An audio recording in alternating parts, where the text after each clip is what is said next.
এই লোকটি তার মেয়েকে একটি ছোট ক্যাপসুলের ভেতর 18 বছর ধরে বন্দি করে রেখেছিল। খাবার দেওয়ার সময়ও সে দূর থেকে দিত, কারণ তারা একে অপরকে শুধু কাচের ওপার থেকে দেখতে পারত। এর কারণ ছিল মেয়েটির এক ভয়ঙ্কর রোগ। সে বাইরের পরিবেশে শ্বাস নিতে পারত না, শুধু মেশিন থেকে পাওয়া বিশুদ্ধ বাতাসেই সে বাঁচতে পারত। বাবা ভাবতেন মেয়ের জীবন এমনভাবেই কেটে যাবে সারা জীবন, কিন্তু একদিন এক ভয়ঙ্কর ভূমিকম্পে সবকিছু বদলে গেল। ভূমিকম্পের পর মেয়েটি জানালার বাইরে তাকিয়ে দেখল রাস্তায় কালো ধোঁয়া ছড়িয়ে পড়ছে। সেটা এক ভাঙা পাইপ থেকে বের হচ্ছিল। যে কেউ সেই ধোঁয়া শ্বাসের সাথে নিচ্ছিল সে মুহূর্তেই মাটিতে পড়ে মারা যাচ্ছিল। কিছুক্ষণের মধ্যেই সেই বিষাক্ত ধোঁয়া তাদের ভবনের কাছেও পৌঁছে গেল।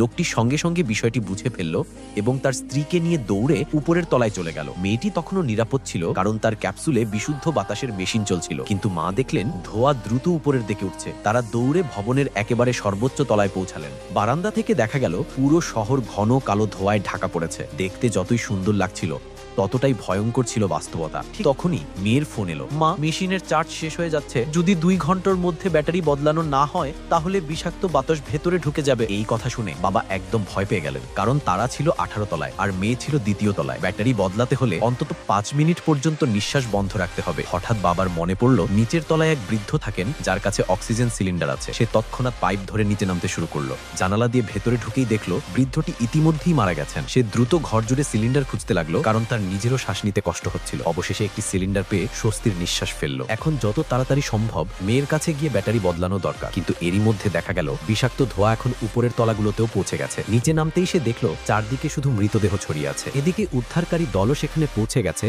এবং জীবিতদের অক্সিজেন সিলিন্ডার দিচ্ছে। লোকটির সিলিন্ডার প্রায় শেষ হয়ে গিয়েছিল, তাই সে নতুন একটি সিলিন্ডার নিল। একজন সৈনিক তাকে বলল, আমাদের সাথে চলুন। কিন্তু লোকটি মাথা নেড়ে বলল, আমার পরিবার এখানে আছে, শুধু আমাকে একটা সিলিন্ডার দিন।